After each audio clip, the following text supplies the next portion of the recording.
জমিদার বাড়িতে কি একটা আছে, এই যে দেখেন জমিদার বাড়িতে এই খালার বাড়ি। আসসালামু আলাইকুম, আমি আছি সাতক্ষীরা জেলায়। হ্যাঁ, আর সাতক্ষীরা জেলায় ঘুরতে ঘুরতে এই পরিত্যক্ত জমিদার বাড়িটি আমার চোখে পড়লো। এই জমিদার বাড়িতে আমি হঠাৎ অবাক, এখানে কি আপনি থাকেন? আমি একটু ভিতরে আসতে পারবো? দেখেন কি অবস্থা, এদিকে আসেন, এদিকে আসেন। এইভাবে একটা মানুষ কেমনে থাকে? এটা একটা মানুষের জায়গা হইতে পারে? আমার মনে হয় যাতে টাকা আছে, কুকুরের ঘর, বিড়ালের ঘর আরো বেশি সুন্দর। আপনার কুকুর যদি ভালো থাকতে পারে, আপনার বিড়াল যদি ভালো থাকতে পারে, তাহলে এমন একটা মানুষ এইভাবে জীবনযাপন কেমনে করে? আপনার কি পরিবার পরিজন কেউ নাই?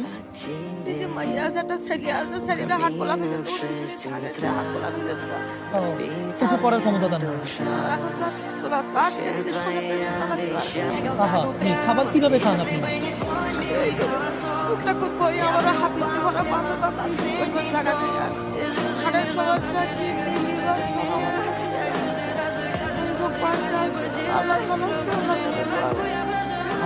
এখানে আপনি নামাজ পড়তে পারেন?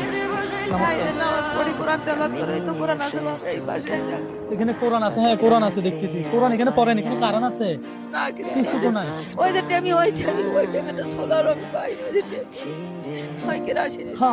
মানুষের জীবন কত রকম। আমি দেখেছিলাম যে বিড়ালের ঘরটা, আহা কি সুন্দর, আহা বিড়ালকে কত দামি দামি খাবার খাওয়ানো হচ্ছে। কিন্তু সাতক্ষীরা এই জমিদার বাড়িতে, যদিও এই জমিদার বাড়িটা পরিত্যক্ত, এখানে এই চাচি এক কর্নারে বসবাস করে। এইভাবে মানুষ কিভাবে জীবনযাপন করতে পারে? খুব খারাপ লাগতেছে খালারে দেখে।